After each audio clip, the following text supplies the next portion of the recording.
Welcome to our channel.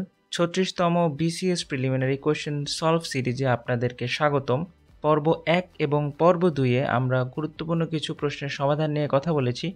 আজ থাকছে তার তৃতীয় অর্থাৎ শেষ পর্ব।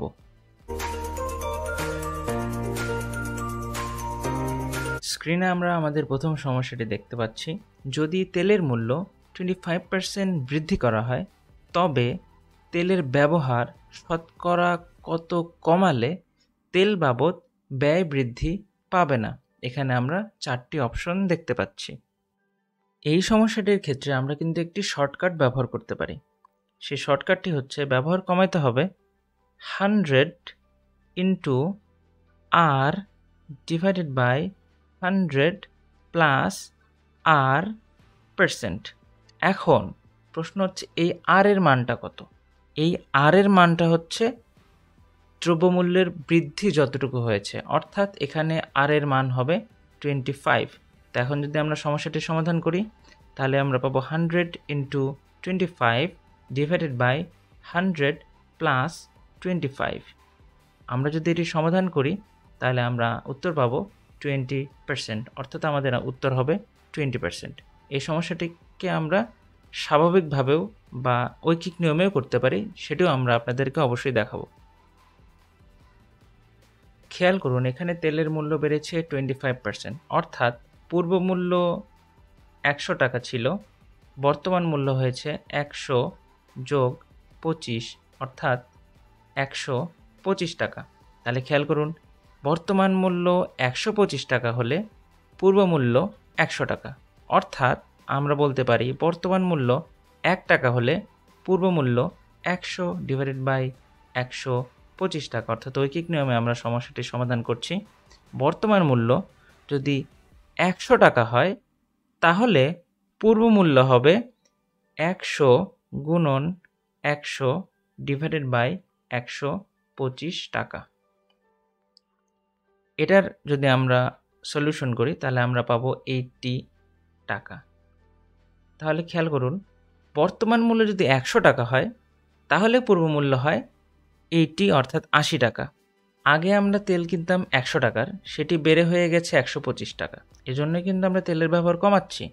এখন যদি আমরা 80 টাকার তেল কিনি, সেটাই কিন্তু বর্তমানের 100 টাকার সমান হয়ে যাচ্ছে। এজন্য তেলের ব্যবহার আমরা কমাবো 100 মাইনাস 80, অর্থাৎ 20 টাকা, অর্থাৎ 20% কমাতে হবে। এবার কথা বলবো একটি জ্যামিতিক সমস্যা নিয়ে। ত্রিভুজ ABCতে কোণ A এর মান হচ্ছে 40 ডিগ্রি এবং কোণ B এর মান হচ্ছে 70 ডিগ্রি। যদি এমনটাই হয় তাহলে ABCটা কোন ধরনের ত্রিভুজ? 4টি অপশন দেওয়া রয়েছে: সমকোণী, স্থূলকোণী, সমদ্বিবাহু এবং সমবাহু। যেহেতু এখানে 2টি কোণের মান দেওয়া রয়েছে, আরেকটি কোণের মান কিন্তু আমরা খুব সহজে নির্ণয় করে ফেলতে পারি। কিভাবে? কোণ A প্লাস কোণ B প্লাস কোণ C, অর্থাৎ ত্রিভুজের 3 কোণের সমষ্টি কত? 180 ডিগ্রি। তাহলে আমরা এখান থেকে খুব সহজেই কোণ C এর মান নির্ণয় করতে পারি। 180 ডিগ্রি মাইনাস কোণ A মাইনাস কোণ B, অর্থাৎ 180 degree minus 40 degree minus 70 degree. এখানে আমরা উত্তর পাবো 70 ডিগ্রি। অর্থাৎ তাহলে আমরা দেখতে পাচ্ছি কোণ C এর মানও হচ্ছে 70 ডিগ্রি, এবং আমরা খেয়াল করুন কোণ B এর মানও 70 ডিগ্রি এবং কোণ C এর মানও 70 ডিগ্রি। যেহেতু 2টি কোণের মানই 70 ডিগ্রি, তাহলে এটি অবশ্যই কী হবে? আমরা এখান থেকে দেখতে পাবো AB বাহু এবং AC বাহু পরস্পর সমান, তাহলে অবশ্যই কী হবে? এটি একটি সমদ্বিবাহু ত্রিভুজ হবে। স্ক্রিনে আপনারা একটি বীজগাণিতিক সমস্যা দেখতে পাচ্ছেন, যেটি একটি মান নির্ণয় সংক্রান্ত সমস্যা। x minus 1/x is equal to 1 এবং x cube minus 1 divide by x কিউবের মান আমাদের নির্ণয় করতে হবে। এখানে 4টি অপশন দেওয়া রয়েছে 1, 2, 3 এবং 4।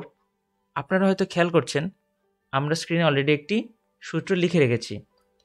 a cube minus b cube is equal to a minus b whole cube plus 3ab into a minus b। আপনারা হয়তো চিন্তা করছেন এ কিউব মাইনাস বি কিউবের তো অনেক সূত্র রয়েছে, আমরা কেন স্পেসিফিকভাবে এ মাইনাস বি কিউব সমৃদ্ধ সূত্রই লিখলাম?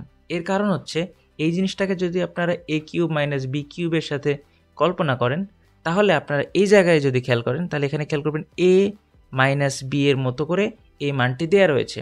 তো এখানে যদি আমরা এ প্লাস বির মতো মান নিয়ে এই সূত্র লেখার চেষ্টা করি, তাহলে তো হবে না। এজন্য আমাদের এ মাইনাস বি সংক্রান্ত সূত্রটি লিখতে হবে, যেটি আমরা এখানে অলরেডি স্ক্রিনে লিখেছি। এখন খেয়াল করুন, এখানে এক্স অর্থ এ এবং 1/x মানে আমরা বি নিয়ে চিন্তা করে আমরা এখন সূত্রটি লিখে ফেলব। X cube minus 1/x³ is equal two আমরা লিখতে পারি x minus 1/x cube plus 3 into x into 1/x, এখানে খেয়াল করুন এক্স হচ্ছে এ, 1/x হচ্ছে বি, এভাবে আমরা চিন্তা করব, ইন্টু এক্স মাইনাস 1/x। এখন আমরা এই মানগুলো বসাবো। মান বসানোর আগে খেয়াল করুন এ এক্স এবং এ এক্স আমরা ভাগ করে ফেলতে পারি। এখন আমরা মান বসাচ্ছি। এক্স মাইনাস 1/x, এটির মান আমরা কত পাবো? 1, এটি দেওয়া রয়েছে। 1 cube plus 3 into x minus 1/x, এটির মান আবারও দেওয়া রয়েছে 1, তাহলে আমরা এখান থেকে পাচ্ছি কত? 1 প্লাস 3 অর্থাৎ 4, অর্থাৎ আমাদের আনসারটি হবে 4। স্ক্রিনে আমরা একটি সেট সংক্রান্ত সমস্যা দেখতে পাচ্ছি। এ ইজ ইকুয়াল টু এক্স, যেটি একটি মৌলিক সংখ্যা হবে, এবং এক্স লেস দেন ইকুয়াল 5। এখানে পাওয়ার সেট অফ এ নির্ণয় করতে হবে, অর্থাৎ এ সেটে কতগুলো উপসেট রয়েছে সেই উপসেটগুলোর সংখ্যাকেই আমরা বলতে পারি পাওয়ার সেট অফ এর সদস্য সংখ্যা। এটি আমরা ডিটেইল জানবো। 4টি অপশন দেওয়া রয়েছে, খেয়াল করুন। এক্স লেস দেন 5 এবং একটি মৌলিক সংখ্যা হতে হবে। তো 5-এর নিচে মৌলিক সংখ্যা কী কী রয়েছে? 2, 3 এবং যেহেতু 5 লেস দেন ইকুয়াল বলেছে, তো আমরা 5কেও কিন্তু অন্তর্ভুক্ত করতে পারি। 1 কিন্তু কোনোভাবেই মৌলিক সংখ্যা হবে না। তো তাইলে আমরা লিখতে পারি এ সেটের সদস্য সংখ্যা হচ্ছে 2, 3 এবং 5। এটি দেখার পরেই অনেকেই কী করবেন? এ সেটের সদস্য সংখ্যা 3 মনে করে লিখে দিবেন, কিন্তু বিষয়টা কিন্তু আসলে এমন নয়। এখানে কিন্তু এ সেটের সংখ্যা চায়নি, এখানে চেয়েছে পাওয়ার সেট অফ এর সংখ্যা।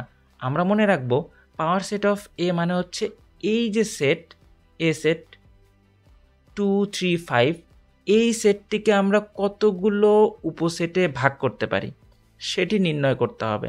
অর্থাৎ পাওয়ার সেট অফ এ এর সদস্য সংখ্যা আমরা একটি সূত্র দিয়ে নির্ণয় করি, সেটি হচ্ছে 2 টু দি পাওয়ার n। এই সেটে কিন্তু সদস্য রয়েছে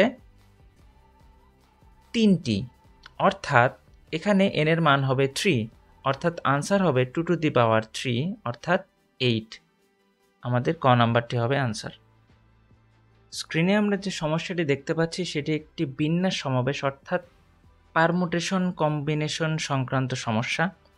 আমরা দেখতে পাচ্ছি 12টি পুস্তক থেকে 5টি পুস্তক কত প্রকারে বাছাই করা যাবে, যেখানে 2টি পাঠ্যপুস্তক সর্বদাই অন্তর্ভুক্ত থাকবে। এখানে 4টি অপশন দেওয়া রয়েছে।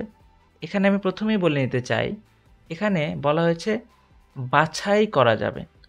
যখনই খেয়াল করবেন বাছাই করা যাবে ওয়ার্ডটা লেখা রয়েছে, তখনই আমাদের বুঝতে হবে এটি একটি কম্বিনেশন সংক্রান্ত সমস্যা। তো 12টি পাঠ্যপুস্তক রয়েছে, এর মধ্যে 2টি সর্বদাই অন্তর্ভুক্ত থাকবে, তাহলে এটিকে আমরা বিয়োগ করে দেব, অর্থাৎ আমাদের 10টি পাঠ্যপুস্তক নিয়ে কাজ করতে হবে। এবং খেয়াল করুন আমরা কতটি পাঠ্যপুস্তক বাছাই করব? 5টি। তো 5 আমরা লিখে ফেললাম, কিন্তু এর মধ্যেও কিন্তু 2টি পাঠ্যপুস্তক সর্বদাই অন্তর্ভুক্ত থাকবে, এজন্য আমরা 5 থেকে 2 বিয়োগ করে দেব, অর্থাৎ আমরা পাবো 3। যেহেতু এটি একটি কম্বিনেশন বা সমাবেশ সংক্রান্ত সমস্যা, তাহলে খেয়াল করুন 10টি থেকে আমরা 3টি পাঠ্যপুস্তককে আলটিমেটলি বাছাই করছি, 2টি তো সবসময় অন্তর্ভুক্তই থাকছে, এজন্য আমরা সেটিকে বিয়োগ করে দিলাম। এজন্য আমরা এখানে লিখতে পারি 10C3।